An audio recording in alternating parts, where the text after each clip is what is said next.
मैं कह सकती हूँ यहाँ के आज जो बलूचिस्तान में हो रहा है वो यातनाओं की पराकाष्ठा है। बहादुर अली तो जिंदा सबूत है हमारे पास।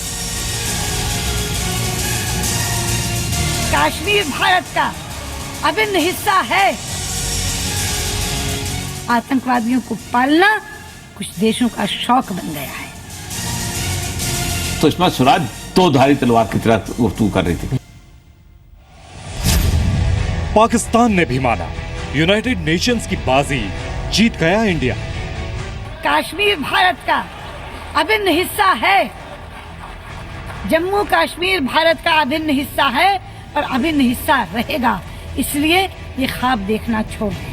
पहली बात तो ये है कि एक बहुत बड़ा फर्क नवाज शरीफ साहब की और सुषमा स्वराज की तकरीर के अंदर जो मुझे लगा है और वो ये था कि वो अपनी ज़ुबान में जब बोल रही थी तो उन्होंने अपनी ज़ुबान के साथ, जिसे कहते हैं ना, खेलना, इंसाफ किया, जस्ट खेलना। आप खेलते हैं अपनी ज़ुबान के साथ, आप उसके ज़ेर बम से खेलते हैं, एक्सप्रेशंस, आपके एक्सप्रेशन से, उसके पॉजिटिव स्ट्रेसेस से खेलते हैं।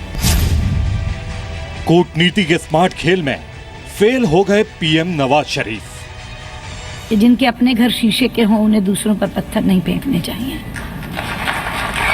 बहुत उसका मसला है कि सुषमा स्वराज दो धारी तलवार की तरह गुफ्तगू कर रही थी। एक तो इंटरनेशनल कम्युनिटी को बता रही थी और एक अपने लोगों को भी बता रही थी कि हमारे, अब पूरे इंडिया में बहादुर अली हो रहा होगा ना, बिल्कुल सही, उनकी जुबान में उसने बोला है। सुषमा ने संयुक्त राष्ट्र में नवाज को घेरा, अब अपनों से घिर गए Nawaz. Burhan Wani, the young leader murdered by Indian forces, has emerged as a symbol of the latest Kashmiri Intifada, a popular and peaceful freedom movement. अपना या पराया, मेरा या दूसरे का आतंकवादी कहकर हम इस जंग को नहीं जीत पाएंगे। दुनिया इंडिया की दीवानी, ये मान गया पाकिस्तान। जरा एक बार बगल में झांक कर देख लें क्या हो रहा है बलूचिस्तान में और वो खुद क्या कर रहे हैं वहां। मैं कह सकती हूँ यहाँ के आज जो बलूचिस्तान में हो रहा है वो यातनाओं की पराकाष्ठा है। तकरीर अच्छी थी, नवाज शरीफ साहब की तकरीर अच्छी थी, लेकिन वो अगर वो उर्दू में बोलते और समझते कि मैंने इसके साथ 18 करोड़ अवाम को भी ये तकरीर सुनानी है जी, तो बहुत बेहतर होता। उन्होंने अपने 1 अरब को सुना दी। यूएन में पिटने के बाद पाकिस्तान में भी बेइज्जत हुए नवाज। यूएन में पिटे, पाकिस्तान में बेइज्जत हुए। पाकिस्तान के प्रधानमंत्री नवाज शरीफ की हालत इस लाइन में बयां की जा सकती है। 21 सितंबर को यूएन में कश्मीर का मुद्दा उछालने के बाद नवाज को ऐसा लगा मानो दुनिया के मंच पर उन्होंने बाजी मार ली हो। लेकिन विदेश मंत्री सुषमा स्वराज ने उसी मंच पर 5 दिनों के बाद पाकिस्तान के आतंक चरित्र को एक्सपोज कर दिया। हिंदी में दिए गए सुषमा के भाषण और बलोचिस्तान की चर्चा के बाद नवाज को डबल झटका लगा। पाकिस्तान से जो आवाजें आ रही हैं उसे सुनकर आप भी समझ जाएंगे कि अंतर्राष्ट्रीय कूटनीति के खेल में नवाज फेल हो गए। Sushma Swaraj, Minister for External Affairs of India.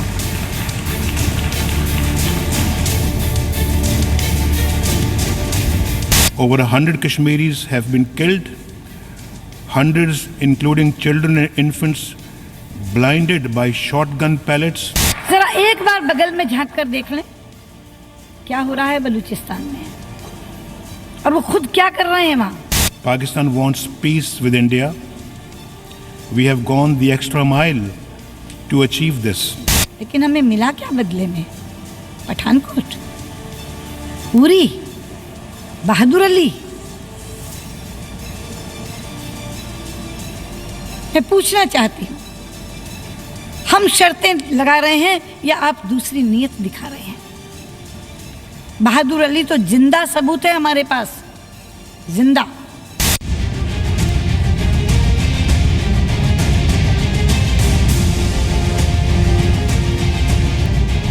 ये क्या तकरीर थी नवाज शरीफ की? इतनी डेस्परेशन क्या थी यूनाइटेड नेशन में? तो मेरा सवाल तो यहाँ से शुरू होता है कि यूनाइटेड नेशन में जाने की इतनी डेस्परेशन क्या थी?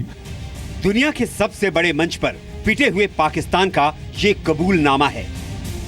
मोदी जो है वो नहीं गया उड़ी के मामले को लेके, वो बड़ा संजीदा है उसके ऊपर कि जी हमारे यहाँ ये हो रहा है। वो कश्मीर के मामले को लेके बड़े संजीदा हैं, चाहे वो इंडियन प्रोस्पेक्टिव से ही सोचते हो। लेकिन वो अपने मुल्क के लिए सोच तो रहे। हमारे यहाँ क्या हो रहा है कि जी वो यूनाइटेड नेशन गए तो गए खाली नशिस्तों से तकरीर करने के लिए, लेकिन उसके बाद वो फिर लंदन चले गए अपने 650 करोड़ की जायदाद एंजॉय करने के लिए। संयुक्त राष्ट्र में सुषमा के भाषण के 24 घंटे बाद ही पूरा पाकिस्तान एक सुर में नवाज शरीफ की बेइज्जती कर रहा है। अब सवाल यूनाइटेड नेशंस के मंच पर दिए गए नवाज के भाषण पर भी उठ रहे हैं। 21 सितंबर को नवाज शरीफ के भाषण में कश्मीर का जिक्र बहुत ज्यादा था और ऐसा लग रहा था कि वो यूएनजीए में सिर्फ कश्मीर का ही एजेंडा लेकर गए थे। देखिए, पहली बात तो ये है कि एक बहुत बड़ा फर्क नवाज शरीफ साहब की और सुषमा स्वराज की तकरीर के अंदर जो मुझे लगा है वो ये था कि वो अपनी जुबान में जब बोल रही थी तो उन्होंने अपनी जुबान के साथ, जिसे कहते हैं ना, खेलना, इंसाफ किया, जस्ट खेलना।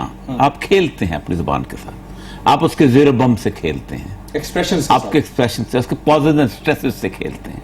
आप उसके अंदर जहां चाहते हैं जज्बातियत पैदा करते हैं, जहां चाहते हैं जज्बातियत नहीं पैदा करते, जहां रुलाना चाहते हैं वहां रुलाते हैं, जहां हंसाना चाहते हैं वहां हंसाते हैं। जबकि किसी दूसरे की जुबान के अंदर, और खुसूसन वो जुबान जो कि वाकई एक लिखी हुई एक डिप्लोमेटिक किस्म की जुबान हो, उसके अंदर आप कुछ नहीं कर सकते।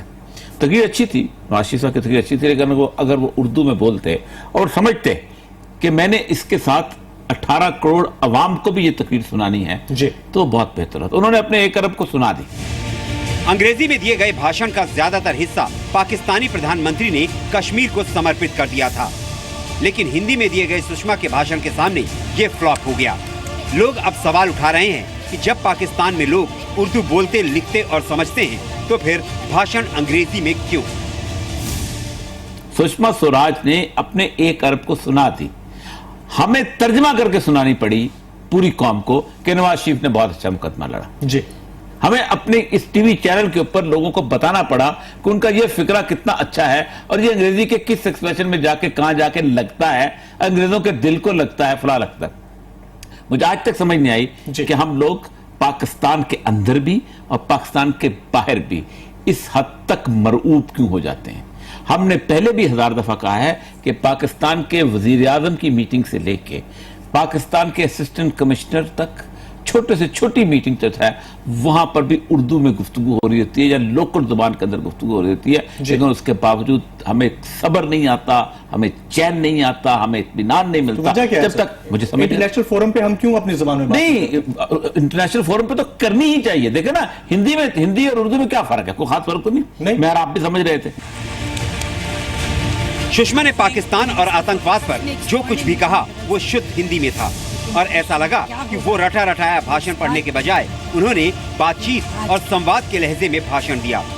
यूएन में नवाज ने अपने भाषण में कश्मीर का मुद्दा उठाया तो सुषमा ने जवाब बलूचिस्तान से दिया। लोगों तक कि अपने घर शीशे के हों, उन्हें दूसरों पर पत्थर नहीं फेंकने चाहिए। जरा एक बार बगल में झांक कर देख लें क्या हो रहा है बलूचिस्तान में, और वो खुद क्या कर रहे हैं वहां। मैं कह सकती हूं यहाँ के आज जो बलूचिस्तान में हो रहा है वो यातनाओं की पराकाष्ठा है। कि नवाज शरीफ साहब ने कुछ चीजें जो थी वो मिसिंग उसके अंदर थी, तकरीर के अंदर। और जब आप इतना बड़ा मौका आपको मिलता है तो उसके वक्त आप फिर मिसिंग चीजें नहीं छोड़ते, फिर आप बात कर देते। जब आपने खुल के बोलना शुरू कर ही दिया तो फिर पूरा खुल के बोलना चाहिए था, फिर बताना चाहिए था कि बलूचिस्तान की सूरत हाल जो है उसको किसने पैदा किया और कब से पैदा किया। देखिए ना, बलूचिस्तान के ऊपर जितना बड़ा एविडेंस जो है वो इस वक्त 1973 से ऑनवर्ड मौजूद है आपके पास। डोजियर तो बात की बात है, लोगों ने तो किताबें लिख दी हुई हैं। उल्लंघन हो। सबसे बड़ी बात ये हुई कि जब सुषमा स्वराज पाकिस्तान का पर्दाफाश कर रही थी तब यूएनजीए के हॉल में तालियां गूंज रही थी, जबकि 21 सितंबर को पाकिस्तान के प्रधानमंत्री नवाज शरीफ ने जब भाषण दिया था तब पूरा हॉल खाली था, लेकिन सुषमा स्वराज के भाषण के दौरान यूनाइटेड नेशंस का हॉल पूरा भरा हुआ था। आज क्या न्यूयॉर्क में संयुक्त राष्ट्र के मुख्यालय में सुषमा स्वराज ने पूरी दुनिया के सामने पाकिस्तान का पर्दाफाश करके आतंकवाद का समर्थन करने वाले देशों को अलग थलग करने की मांग की। आतंकवाद के डर्टी गेम का खुलासा होने की टीस 11,000 किलोमीटर दूर पाकिस्तान में भी सुनाई दी।